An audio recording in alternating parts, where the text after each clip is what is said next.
ونصلي ونسلم على خير خلق الله سيد المرسلين سيدنا محمد وعلى آله وصحبه والتابعين أجمعين. سبحانك لا علم لنا إلا ما علمتنا إنك أنت العليم الحكيم. رب اشرح لي صدري ويسر لي أمري واحلل عقدة من لساني يفقهوا قولي. أما بعد. Ma'asyiral muslimin wal muslimat, Bapak Ibu jamaah salat subuh Masjid Baiti Jannati rahimana wa rahimakumullah. Pertama-tama mari kita berdoa, mudah-mudahan salat kita diterima oleh Allah, dapat menghapus dosa-dosa kita, dapat membuka pintu barokah dan rahmat Allah dalam hidup kita. Mudah-mudahan barokah salat jamaah kita semua diberikan sehat walafiat, dimudahkan urusannya, dikabulkan hajatnya, tambah umur, tambah istiqomah ibadahnya, dan kapanpun kita kembali kepada Allah benar-benar membawa husnul khotimah. Al-Fatihah. A'udzubillahi minasyaitonir rajim. Iyyaka na'budu wa iyyaka nasta'in. Ihdinas siratal mustaqim. Shiratal ladzina an'amta 'alaihim ghairil maghdubi 'alaihim waladdallin. Sampun sahur sedaya. Sampun nggih. Kan sing dereng. Bapak Ibu, ada 2 kali pertemuan ini kita manfaatkan untuk menggugah hati lebih cinta kepada Al-Quran. InsyaAllah hari ini dan nanti tanggal 20 kita berbicara tentang fadilah Al-Quran. Ada seorang jamaah bertanya, kegiatan apakah yang paling baik untuk menghabiskan hari-hari Ramadan? Maka tidak ada jawaban kecuali baca Quran. Tidak ada wiridan yang dibaca selama Ramadan melebihi kebaikan baca Quran. Tidak ada kebaikan yang bisa menghabiskan waktu-waktu Ramadan kecuali baca Al-Quran. Ramadan dengan Quran ini tidak bisa dipisah. Ramadan itu mulia karena di dalamnya turun Quran. Dan Quran menjadi tanda kemuliaan Ramadan. Makanya aneh. Enten poso tapi gak tahu maca Quran. Ini aneh. Oh, justru mulianya Ramadan itu karena Al-Quran. Bahkan Rasulullah SAW pernah menyatakan bahwa 2 ini, Pak, Quran sama Ramadan ini sebagai alat penolong kita di akhirat. Alat penolong itu namanya syafaat. Rasulullah jawab, as-siyamu wal Qur'anu yashfa'ani lil abdi yaumal qiyamah. Puasa dan baca Quran itu menjadi penolong di hari kiamat. Hari kiamat itu kan hari yang huru haranya sangat luar biasa dahsyatnya, dan tidak ada penolong kecuali Allah. Dan Allah menolong kita itu berdasarkan amal yang kita lakukan selama hidup. Jadi misalnya kita banjir bandang, tidak ada alat penolong kecuali harus ada perahu karet atas Bekasi jebol tanggul ini. Maka kalau dikatakan huru hara hari kiamat itu tidak ada yang bisa menolong alatnya kecuali 2, puasa dan Quran. Puasa dan Quran ini yang dimaksud ya puasa Ramadan. Fayaqulus siyam, berkatalah puasa nanti di hari kiamat, ya Rabbi, wahai Tuhanku, mana'tuhu ta'am wasyahawat fin nahar, aku telah mencegah orang ini untuk tidak makan dan memperturuti syahwat. Gara-gara aku ya Allah, katanya puasa, dia ini enggak makan, enggak minum, enggak melampiaskan syahwat. Fal ana fasyafi'ni, tolong berikan dia pertolongan ya Allah. Jadi puasa yang kita lakukan ini nanti menjadi syafaat. Tolong kasih dia pertolongan. Niku poso. Wa yaqulul Qur'an, dan berkatalah Al-Qur'an, ya Rabbi mana'tuhun naum fil lail. Gara-gara aku dia tiap malam enggak tidur ya Allah. Fal an fasyafi'ni, maka sekarang berikan pertolongan kepada. Jadi kita itu direkom oleh si puasa agar selamat, direkom oleh baca Quran agar selamat. Makanya berbahagia orang itu yang mentandemkan antara puasa dengan Quran. Siang-siangnya dia puasa, malam dia baca Quran. Ada yang bertanya, Pak, saya ini nggak lancar ya baca Quran. Tak jawab, bisa berubah sampai nggak lancar. Masih nggak ngaku, kayak potongan ini bisa. Bapak Ibu, kepentingan kita baca Quran itu bukan persoalan lancar nggak lancar, tapi kepentingan kita baca pokoknya moco Quran. Karena orang lancar mulia, gak lancar juga mulia.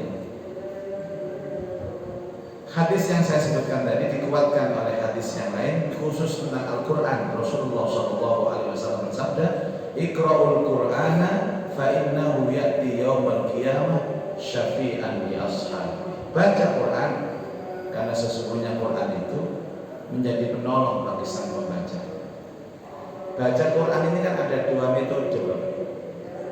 Metode pertama yang terbaik, baca secara tertib, urut dari Al-Fatihah, Al-Baqarah 1 sampai 5, diteruskan 6 sampai terus selesai Al-Baqarah, lanjut Ali Imran, sampai tuntas urut lanjut An-Nisa, An-Nisa sampai urut lanjut Al-Maidah, sampai khotam diulang lagi Al-Fatihah lagi Al-Baqarah, terus urut.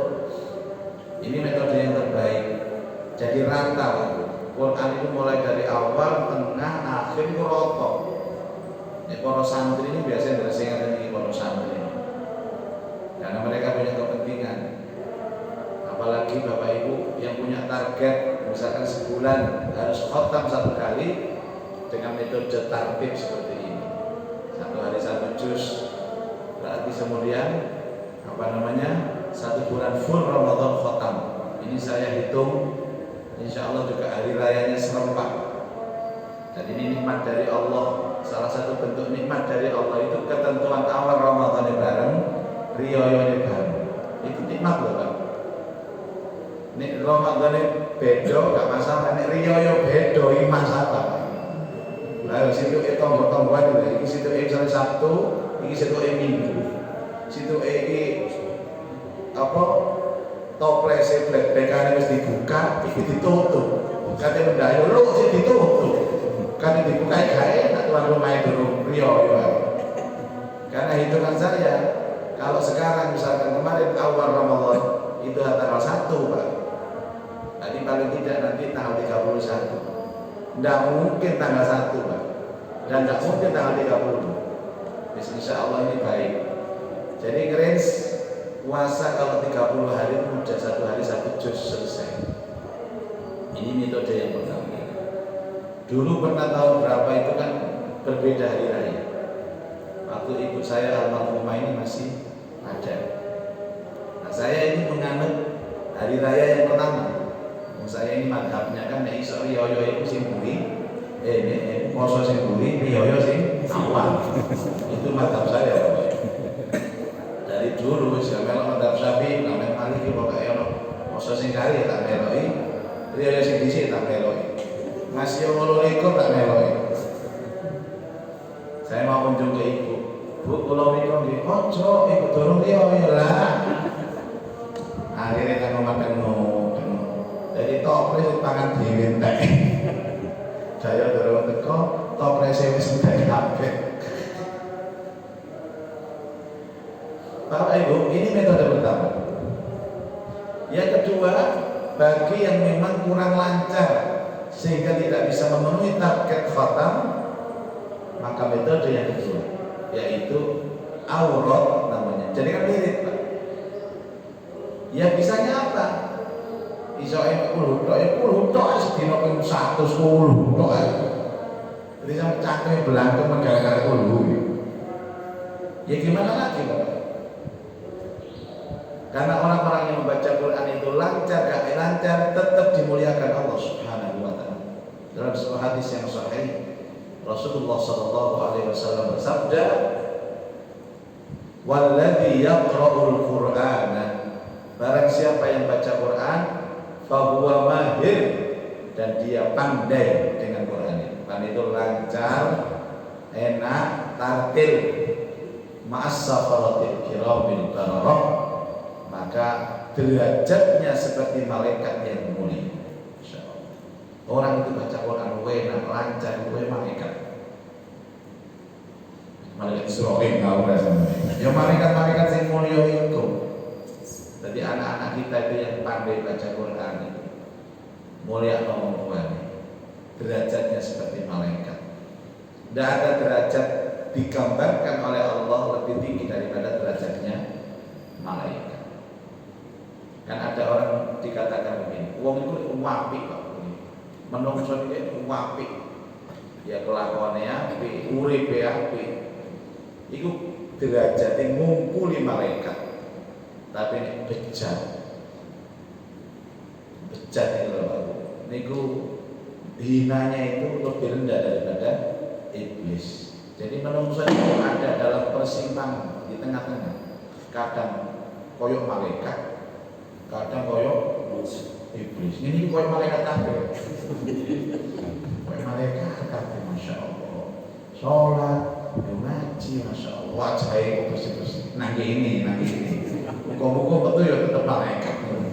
Kadang-kadang yang nama masjid malaikat betul hati iblis. Ya Allah. Jadi lumayan Pak. Dino orang malaikat ya. Kapan ya subuh tok ini? Tapi orang-orang yang tidak pandai baca Quran, walladzi yaqra'ul Quran wa yatataa'u fihi lahu syaqun alaih. Dia merasa gagal, merasa enggak lancar. Istilahnya orang grodal gradul falahu ajron. Dia tetap mendapatkan pahala dua. Pahala membaca Al-Qur'annya dan pahala keberkahan Al-Qur'an. Orang bilang kalau lancar namanya ngaji tartil. Ini gak lancar, tartul, grodal, tartil seperti malaikat. Tartul dua pahala, grodal satu, gradul satu. Ada Bapak Ibu, saya ini lancarnya cuma Fatihah, yuk mau Fatihah. Karena bagaimanapun Fatihah itu bagian dari Quran. Cuman jadikan motivasi Bapak Ibu. Orang itu kalau niat belajar Quran itu pasti dimudahkan Allah. Ini janjinya Allah. Walaqad yassarnal Qur'ana lidzikri fahal min muddakir. Sungguh kami mudahkan Al-Qur'an sebagai pelajaran. Apakah kamu mengambil pelajaran itu? Yang menjadikan kemudahan belajar Quran itu adalah Allah sendiri. Cuma dengan porsi yang berbeda-beda. Tentu belajarnya anak kecil dengan belajarnya orang dewasa ini beda Bapak Ibu. Satu, dalam aspek bacaan. Ini ada ciri-ciri ini gampang, luk-lukan ini gampang. Diutar-utar makharijul huruf, sifatul huruf gampang. Walau cetak bisa. Itu emang kadang-kadang sangen. Siji yo lambe wis alok, ilate wis alok, loro untune merotol kabeh lah. Kene awal dolin ya ngopos Pak. Walayo. Tapi tidak ada masalah, dapat dua pahala, dua kemuliaan. Ya. Makanya kalau merasa telat ya anaknya ya bagaimana caranya supaya digenjot bisa maca Quran. Lah wong tuane gak iso maca Quran, anake gak iso maca Sing diharapno ki yo syafaatnya dari mana? Itu yang disebut ngaji. Tapi bagaimanapun Bapak Ibu, kesadaran kita akan kewajiban bisa membaca Quran itu bagian dari iman terhadap Quran. Makanya ada kita belajar bahwa orang-orang yang punya kesempatan belajar Quran, umur ada, kesempatan ada, kemampuan ada, nggak diambil Bapak Ibu, maka dia masuk kategori berpaling dari Quran, mu'ridina minal Quran. Hati-hati. Jadi saya ulang, orang dikasih kesempatan umur, kasih kesempatan waktu, dia punya tenaga, dia punya biaya. Sebenarnya ada dari guru yo iso kursus-kursus Al-Quran ya ada, tapi dia tidak ambil itu semua. Maka dia disebut berpaling dari Al-Quran. Dan orang berpaling dari Al-Quran bagaimana kata Allah dalam Al-Quran? Wa man a'rada an dzikri fa inna lahu ma'isyatan dhanka. Barang siapa yang berpaling dari Al-Qur'anku, fa inna lahu ma'isyatan dhanka, maka sungguh bagi dia ma'isyatan dhanka, hidup yang ruwet. Kalau kita merasakan keruwetan hidup, mungkin dalam aspek keluarga, ekonomi, pekerjaan, apapun itu ruwet semua. Kabeh ruwet. Karena ngomah ruwet, nang masjid ruwet, nang embong ruwet. Pokoke wajahe ruwet tok kok. Bisa jadi karena kita berpaling dari Al-Qur'an. Ada kesempatan, ada waktu, ada tenaga, tapi tidak diambil. Itu di dunia Pak ruwet. Wa nahsyuru yaumal qiyamati a'ma, dan kami bangkitkan nanti, kami kumpulkan di hari kiamat a'ma, dalam keadaan mata yang buta. Qala rabbi lima hasyartani a'ma wa qad kuntu basira. Dia sempat protes, ya Allah kenapa aku sekarang buta padahal dulu aku bisa melihat?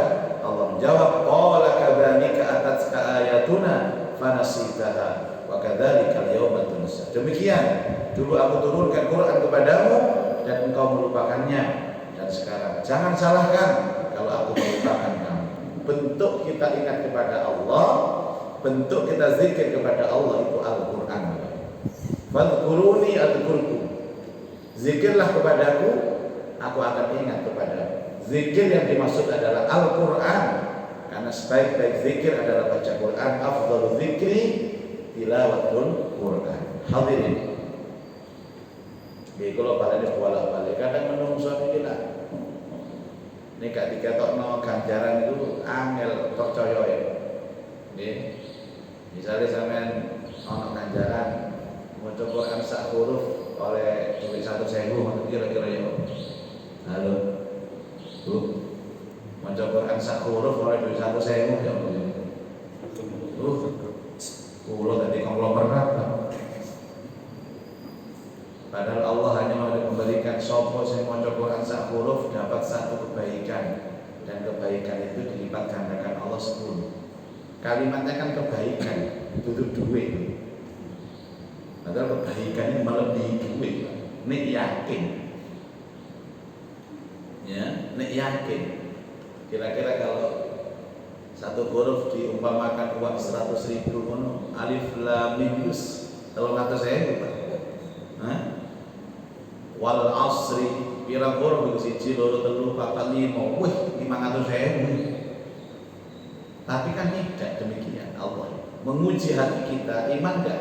Ketika Rasulullah bersabda, man qara'a kitab Allah, man qara'a harfan min kitabillah, siapa orang yang membaca satu huruf dari Al-Quran, falahu hasanah, maka baginya satu kebaikan. Wal hasanatu bi asyri amsalihha, dan satu kebaikan itu dilipat gandakan Allah 10. La aqulu alif lam mim harf, aku tidak mengatakan alif lam mim itu satu huruf, walakin alif harfun, akan tetapi alif itu satu huruf, walam harfun, lam satu huruf, wal mim harfun, mim satu huruf. Alif lam mim 3 huruf, 3 kebaikan dilipat gandakan 10, 30 kebaikan. Allah. Ini kan gak paham ya, bingung nanti. Akhirnya sing diwaca ya alif lam mim tok. Tadino alif lam mim sadaqallahul azim. Mana-mana. Alif Lam Mim. Enggak kali-kali Pak. 30 kebaikan. Itu kan contoh Bapak Ibu. Alif Lam Mim 30 kebaikan. Bagaimana dzalikal kita? Bagaimana diteruskan sampai khotam, Masya Allah. Dan tidak ada yang paling banyak pahalanya kecuali dia yang menghafalkannya. Karena orang menghafal nggak mungkin diulang sekali, selalu diulang berkali-kali. Istilahnya murojaah. Panjenengan menghafalkan Yasin, nggak mungkin diwocos sekali hafal. Wal Qur'anil Hakim, wal Qur'anil Hakim, itu berapa huruf itu? Kelipatannya berapa? Cuman kan itu bentuknya pahala Bapak Ibu, ya, yang tidak nampak. Ini ujian Allah kepada kita. Anggap saja kita ini menghafalkan Yasin ya Pak ya.